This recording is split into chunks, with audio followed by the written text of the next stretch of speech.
A paz do Senhor a todos. Bem-vindos a mais uma videoaula produzida pelo Departamento da Escola Bíblica Dominical da Igreja Evangélica Assembleia de Deus em Londrina. Neste segundo trimestre do ano de 2025, estamos estudando E o Verbo se fez carne, Jesus sob o olhar do apóstolo do amor. Hoje comentaremos a lição de número 10, a promessa do Espírito. O texto áureo diz assim: havendo dito isso, assoprou sobre eles e disse-lhes: recebei o Espírito Santo. João, capítulo 20, verso 22. A verdade prática nos diz assim: a promessa do Pai não se restringe a um grupo particular ou a um período específico, mas inclui todos aqueles que se arrependem e creem no Evangelho. A leitura bíblica em classe está no Evangelho de João, começando no capítulo 14, dos versos 16 a 18, versículo 26. Depois temos também o capítulo 16, versos 7, 8, 13 e, por fim, capítulo 20, os versículos 21 e 22. Queridos, devemos lembrar que o capítulo 14 desse Evangelho inaugura o que chamamos dos discursos finais de Jesus. No capítulo 13, nós vemos Jesus celebrando a ceia com os seus discípulos, a sua última ceia. Ali tem um maravilhoso exemplo de humildade, onde Jesus lava os pés dos apóstolos e que Jesus exorta que os discípulos deviam fazer o mesmo uns pelos outros. Ele era Senhor e tinha tal ato de amor e misericórdia e humildade para com eles, e eles deveriam repetir o seu exemplo. E deixa para os discípulos um novo mandamento: que vos ameis assim como ele nos ama ou nos amou. E Jesus, a partir daí, ele começa a falar, deixa bem claro para os discípulos que ele ia partir, que a hora dele aqui, nesta terra, o ministério dele estaria chegando ao fim, que ele enfrentaria a morte, seria morto, ressuscitaria e que ele partiria.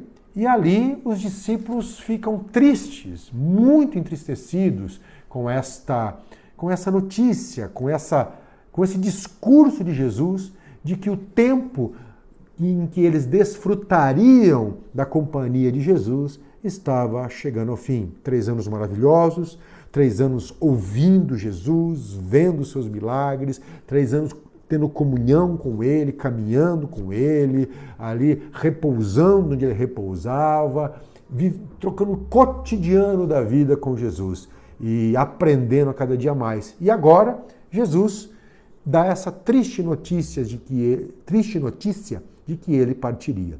Tanto é que em João 14, no versículo 1, temos o versículo que nós todos conhecemos. Jesus disse aos seus discípulos: não se turbe, não se perturbe, não fique comovidos o vosso coração.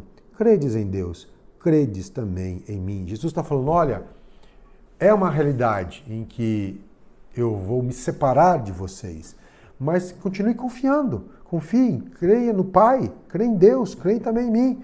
E na casa do meu Pai há muitas moradas. E aí Jesus começa esse discurso de que ele iria, mas voltaria para buscar os discípulos mais uma vez e para que eles estivessem juntos por toda a eternidade. Mas há um período em que os próprios discípulos teriam a sua história, a sua missão a cumprir, teria o seu trabalho a realizar. E Jesus diz bem isso para eles, né? E dentro desse contexto, Jesus, para acalmá-los e Jesus, para mostrar que eles não ficariam abandonados, Jesus já revela uma promessa.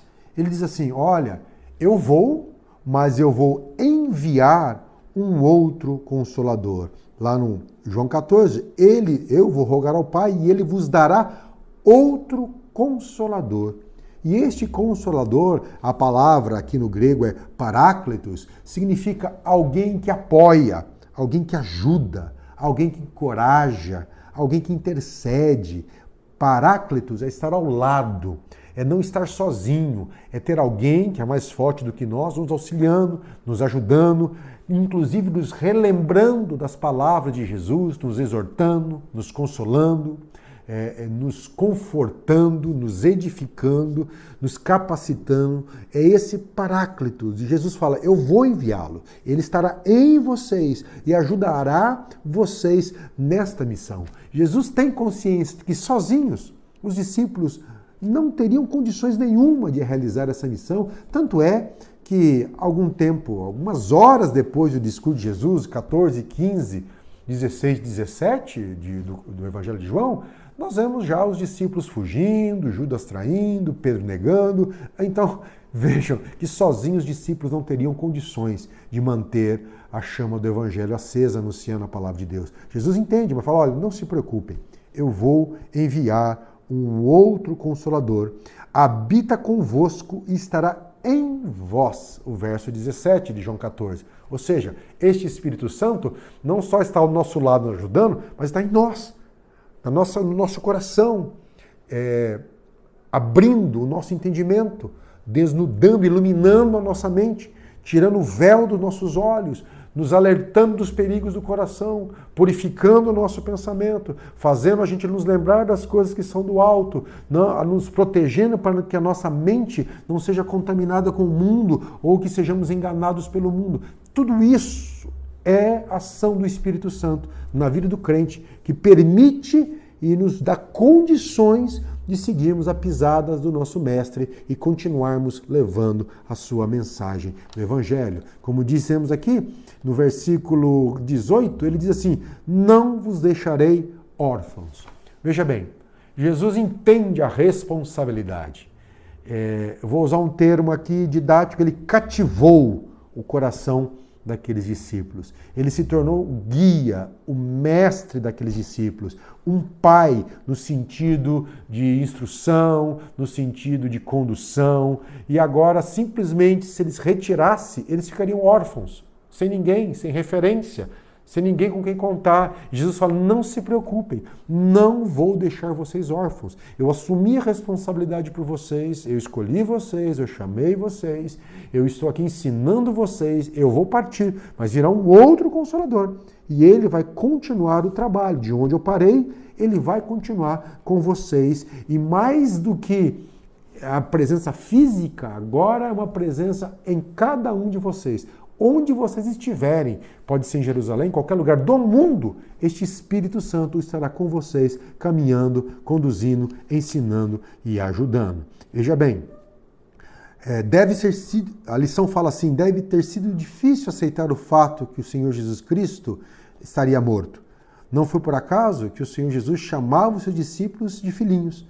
Nesta relação pessoal entre Jesus e seus discípulos, o nosso Senhor garantia que eles jamais ficariam órfãos, desamparados, desprezados. Eles não seriam abandonados e nem esquecidos. E aí, no versículo 22 de João, daí pulando, né? Isso aqui é tudo antes da crucificação. É o momento em que Jesus está falando sobre a vinda do Espírito Santo. Está trazendo essa promessa e nos dá esse papel do Espírito Santo, que é ensinar o discípulo, fazer o discípulo lembrar das palavras de Jesus Cristo, dar condições para que os seus discípulos frutifiquem e exercitem o seu ministério, mas também esse Espírito Santo ele tem um papel fundamental na pregação do Evangelho, na regeneração. Ele diz assim, este Espírito convencerá, este Consolador, lá no verso 8, ele diz assim, este convencerá, no capítulo 16, verso 8, convencerá o mundo do pecado, da justiça e do juízo. Qualquer ação de regeneração depende da ação, do trabalho do Espírito Santo. O Evangelho só pode ser pregado com eficácia quando ele é pregado no poder do Espírito Santo. Não é por acaso que Paulo, na primeira carta aos Coríntios, no capítulo 2, o versículo 1, ele nos diz assim, olha que interessante, ele fala assim, irmãos, quando fui até vós anunciando o mistério de Deus, não fui com linguagem pomposa e nem de sabedoria, pois resolvi nada saber entre vós, a não ser Cristo e este crucificado. Ele continua dizendo, estive convosco em fraqueza, em temor e em grande temor, dizendo, eu mesmo, em mim mesmo, não tenho condições. Minha linguagem e pregação não consistiram em palavras persuasivas de sabedoria, mas em demonstração do poder do Espírito Santo, para que a vossa fé não se apoiasse em sabedoria humana, mas no poder de Deus. O próprio Paulo, com toda a sua inteligência, toda a sua sabedoria, todo o seu conhecimento, ele diz, olha, eu fui até vocês anunciando a mensagem de Cristo, mas eu fiz isso no poder do Espírito Santo. O Evangelho é o poder de Deus para a salvação.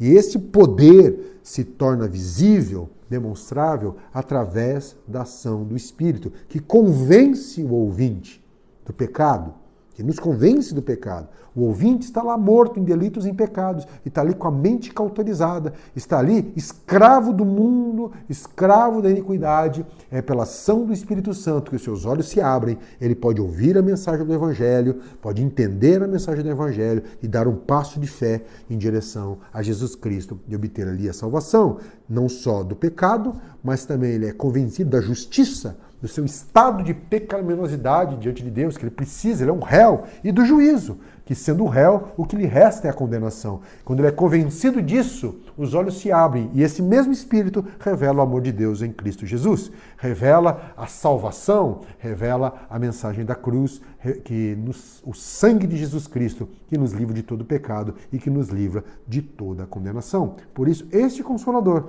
sim, seria a companhia dos discípulos, mas também ele é um agente neste mundo para que a mensagem do Evangelho surta efeito no coração e na vida das pessoas. Agora, o autor da lição, pelo tópico 2, ele pula. Ele vai lá para João 20 e 22. O que ocorre nesse intervalo? Jesus Cristo, ele é traído, Jesus Cristo, ele é julgado de forma injustamente, ele sofre, ele é condenado, ele é crucificado, ele morre. Porém, no terceiro dia, ele ressuscita, ele vence a morte. E agora, no João 20, 22, ou 21 e 22, ele já se apresenta aos seus discípulos ressurreto, com um corpo ressurreto. E aí ele diz assim, o autor da revista diz que é importantíssimo nós entendermos esse contexto. E qual é o contexto? O contexto é o capítulo 20, versículo 21. Disse-lhes, pois, Jesus outra vez, paz seja convosco. Jesus traz uma mensagem de paz aos discípulos. E em seguida, Jesus nos dá uma ordem, ou nos faz uma comissão. Assim como o Pai me enviou, eu também vos envio a vós. Ou seja, o Pai me enviou. Eu tive uma missão a cumprir aqui. E esta missão foi cumprida, plenamente cumprida. Jesus, eu morri pelos homens, entreguei a minha vida pelos homens, venci a morte, estou ressuscitado, a minha missão está cumprida. E agora, da mesma forma como o Pai me deu uma missão e me enviou aqui, agora eu envio vocês. E aí, nessa realidade, ele sopra sobre os discípulos. E havendo dito isso, assoprou sobre eles e disse-lhe, recebei o Espírito Santo. Isso é maravilhoso. Ou seja, Jesus aqui está incumbindo, ou delegando, ou convocando os seus discípulos, chamando os seus discípulos a uma missão, e o mesmo Espírito Santo que habitava sobre ele, desde o seu batismo, e que lhe deu autoridade no seu ministério, o Espírito Santo do Deus vivo, agora esse Espírito Santo ele sopra aos seus discípulos. O que isso nos ensina? E qual a diferença entre este sopro do Espírito Santo e o derramar do Espírito Santo que acontece em seguida lá em Atos capítulo 2? A promessa da descida ali na inauguração da igreja. Há uma série de discussões teológicas sobre isso. Alguns argumentam que este soprar significa a realidade de uma nova vida, que ali está sendo os discípulos estão recebendo uma regeneração, uma nova vida, e ali há concluída a obra da regeneração dos discípulos por meio do Espírito Santo, e que em Atos, no capítulo 2, seria ali o enchimento de poder para o anúncio do Evangelho? Sim. Há outros que dizem que são os dois fatores então estão intrínsecos, ali de uma forma mais reservada entre os discípulos e em Atos 2 de uma forma mais pública, mas tem o mesmo significado. Queridos, aqui nós temos que entender que o versículo 21 nos dá uma boa pista sobre o que isso significa. Como analogia, citamos aqui aquele que passa no concurso público. A determinada data, mediante a aprovação no concurso público, aquele homem, aquela mulher, aquela pessoa, ela é investida no cargo, ela é nomeada em determinado cargo, seja um juiz, seja um policial, seja um servidor público, ele é nomeado, ele recebe a nomeação e a partir daquele momento, pela força da lei, ele pode exercer, ele deve exercer as competências a ele atribuídas. Porém, logo em seguida da sua nomeação, todo servidor público recebe uma capacitação, recebe as ferramentas necessárias, os treinamentos necessários para que ele possa exercer de forma excelente ou ter condições de exercer as atribuições que lhe forem conferidas ou que lhes foram conferidas pela lei diante da nomeação. É uma analogia, ela não é perfeita em todos os seus aspectos, mas ela tem um sentido didático para a gente aqui. Da mesma forma, neste momento, Jesus está delegando, neste momento, Jesus está incumbindo os seus discípulos. Ele está aqui transmitindo e dando continuidade à missão. Ele sopra e diz, olha, agora vocês têm autoridade e legitimidade. Esse sopro do Espírito Santo confere aos discípulos autoridade e legitimidade divina, mesmo que Jesus recebeu no seu batismo, para darem continuidade à missão. Nós podemos entender dessa forma. Agora é com vocês. Vocês podem continuar aquilo que eu fui enviado para fazer. Continuar anunciando que o reino de Deus chegou para que as pessoas se arrependam e creiam no Evangelho. É uma autoridade, uma delegação. Eles têm autoridade e legitimidade para continuar a obra de Jesus. Já em Atos 2, nós temos a capacitação. Isso é interessante, isso é comprovado. Podemos defender isso biblicamente, porque logo em seguida a esta passagem, se nós fizermos analogia com Lucas, nós veremos Lucas no último capítulo, no último versículo, falando aos seus discípulos, Jesus falando aos seus discípulos lá em Lucas 24, 49. E eis que sobre vós envia a promessa do meu Pai. E ele diz, ficai em Jerusalém até que sejais revestidos de poder. Isso foi após esse evento.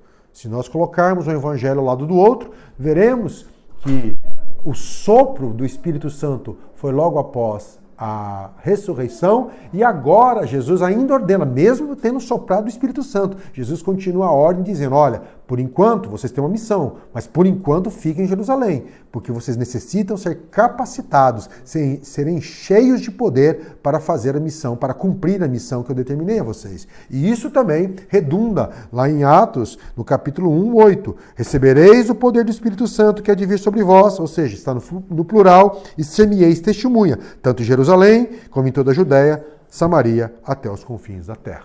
Então mostra esses dois momentos de Jesus comissionando os seus apóstolos, dando a ele autoridade e legitimidade para continuar na missão e em seguida, também pelo Espírito Santo, capacitando-os a serem testemunhas da sua mensagem. Isso nos mostra, mais uma vez, o quanto somos dependentes. E aí, nós temos Atos capítulo 2, que cumprindo o dia de Pentecostes, 50 dias após a Páscoa, nós temos ali o Espírito Santo, essa promessa do derramar do Espírito Santo sendo cumprida e os discípulos sendo cheios do Espírito Santo, falando em outras línguas e ali sendo capacitados a começar e a cumprir a missão. Queridos, temos que entender uma coisa muito importante que o Evangelho de João nos revela e que essas passagens estudadas nos revelam, que o Espírito Santo é uma pessoa no mesmo nível de igualdade, com o Pai e com o Filho, mas uma pessoa distinta. Aqui nós temos uma questão da trindade. O Espírito Santo não é uma força, não é um mover, não é uma energia cósmica ou sobrenatural atuando na vida das pessoas. Ele é uma pessoa que está conosco, que nos ama, que nos acompanha, que mora em nós, porque cada cristão é templo do Espírito Santo. Mais uma vez, a mensagem pentecostal nos diz, separa entre você ter o Espírito Santo e ser cheio do Espírito Santo, ser batizado no Espírito Santo. Todo cristão regenerado, todo aquele que confessa o nome de Jesus, todo aquele que recebe Jesus como seu único e suficiente Salvador, ele já tem o Espírito Santo, ele é templo do Espírito Santo, o Espírito Santo habita nele, produzindo todo esse mover, toda essa iluminação da mente e do coração e ajudando a conduzir a vida de uma forma que agrada a Deus. Mas também esse Espírito Santo é aquele que nos capacita para sermos testemunhas de Jesus no mundo, para termos uma vida frutífera diante dele. Então, queridos, que possamos entender essa mensagem maravilhosa. Podemos dar glória a Deus, porque Jesus, pelo esse amor de Jesus, pelo esse cuidado de Jesus, ele foi, mas nos deixou o seu Espírito Santo. E ele, Espírito Santo, está preparando a igreja para encontrar o noivo, para encontrar o próprio Jesus Cristo na sua vinda nos ares. Que sejamos consolados, que saibamos que jamais estaremos desamparados nesse mundo. Podemos contar sempre, mesmo com nossas falhas e erros, mas podemos contar com a ajuda, com a companhia, com aquele que nos estende a mão, esse Espírito Santo, o Paráclitos de Deus, o Consolador. Que Deus abençoe a todos, em nome de Jesus.